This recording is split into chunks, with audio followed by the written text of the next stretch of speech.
I'm Matt. I'm Andrew. We're from Comeback Kid, and you are watching Revolution TV.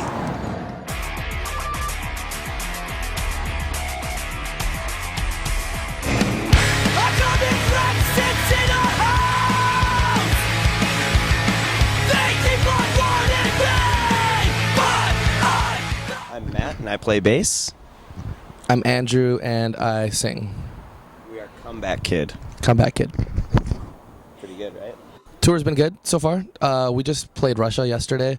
We were in St. Petersburg this morning, and it only took like 5 hours to drive here, so it was pretty crazy. We didn't expect that. And then we played Moscow the day before. That was awesome.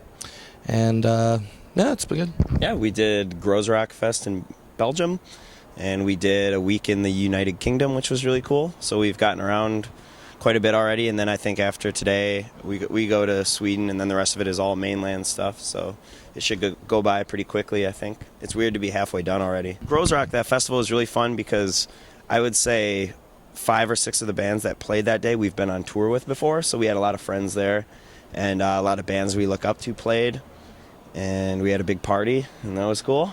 And yeah, same with England. We did a fest called Hit the Deck. That was a lot of fun. That went really well.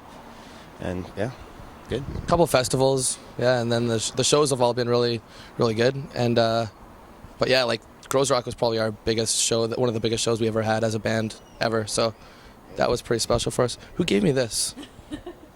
A kid called Rope. So it's not from you guys. So I can put it down. This will go nicely. We have a kind of like.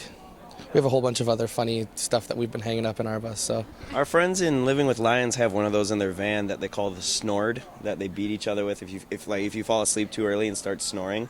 So maybe we'll use it for that. We'll fill it with weed. Yeah.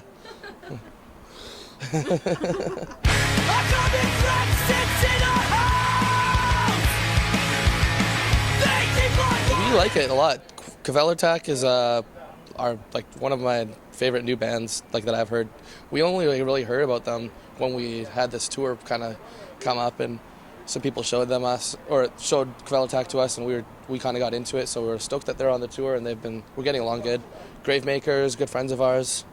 So we had them on the tour knowing that we were gonna be hanging out a lot, and then the Ghost Inside we went to Japan with last January, and that was just when we met them. But yeah, everyone gets along good.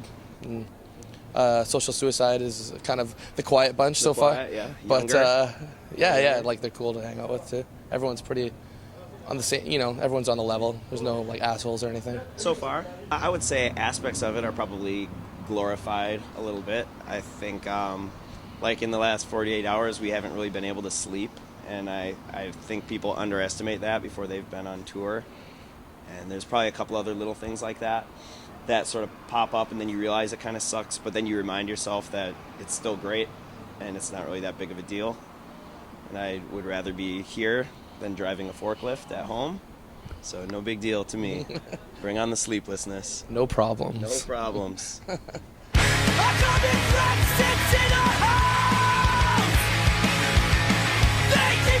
We don't have any new material right now because our record came out last August, and we're not like the kind of band that can like churn out records every year and a half, 2 years. We kind of need to give it a little bit of time, and we need to we still haven't played some of the songs live yet that we released, last summer. So we're still working on trying to get those ready to play live. Yeah. I think it took over 3 years to get this one out, so to have it out for like 6 months still seems pretty fresh. Like my copy at home I haven't unwrapped yet, so it'll be a little ways. Yeah.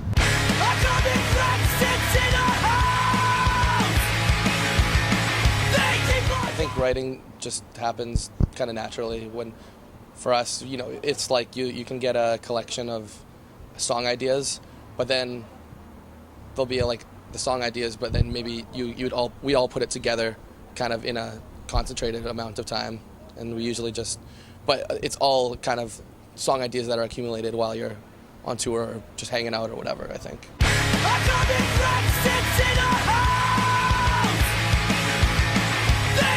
Matt, how would you describe yourself?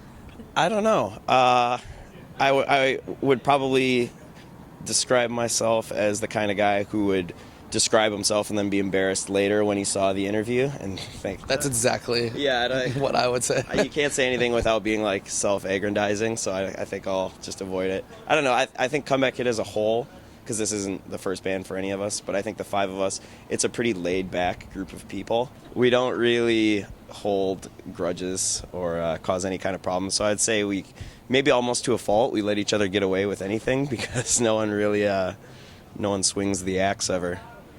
Kind of just roll with it. Different characters, different roles, like within the band, and like the things that we take care of with the band.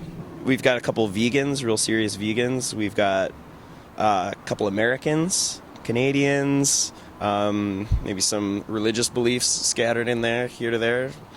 Not us so much. Not us so much. But yeah, there's a lot of different belief structure. Like on paper, we look like very different people, but I think the constant is that we're pretty calm and level-headed. And I think that kind of prevails through most things.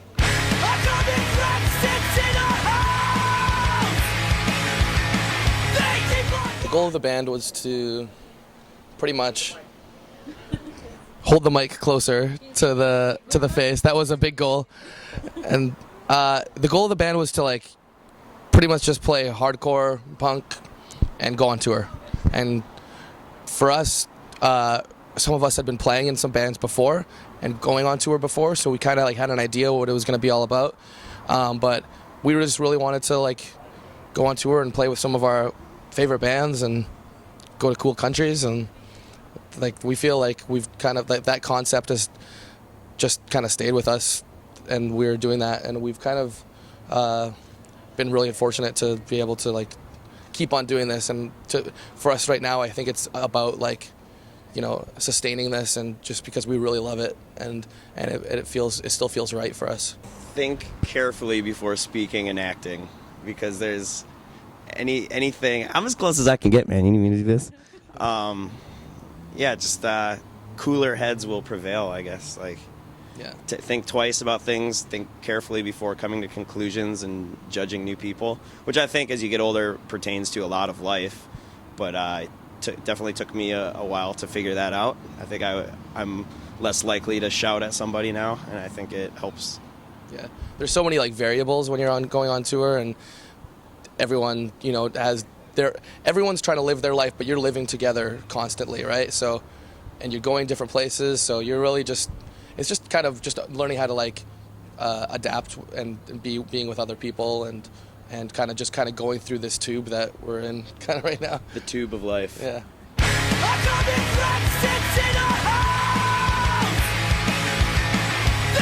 I just think that it would be nice if we were remembered like a band that, you know, kept on writing music that they were like really into, and try to make something interesting and unique, and kind of push the envelope, I guess, a little in their genre, and a band that was passionate about their music and touring, trying to get as many places as possible. That's kind of been what we've been all about, just trying to hit as many places in the world and see as much of that as possible. So I think that's kind of what we.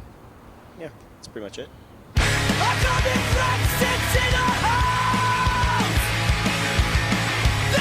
It's one of the cornerstones of society. I guess it's a really big part of everyday life. It's everywhere, and people get into it because it doesn't really require it doesn't require a lot of you to enjoy music right off the bat. So I think it sucks people in right away. It's a part of everything.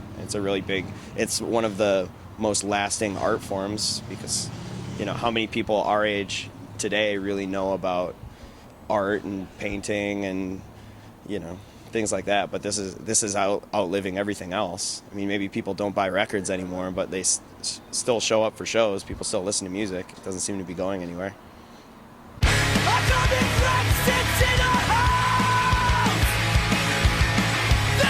I think it's just something that you have to adapt to, and it's been like that forever, I guess, and especially in the last 100 years, like music is always changing formats, and pretty much that's just the people who put out our records have to figure out new ways to make it work for them, and we go on tour, so for us it's kind of like things within like the touring life changes with time, but like we're just going on tour, and we're not relying on like record sales so much, and so the people who put out our records have to deal with that, I guess, a little bit more than us.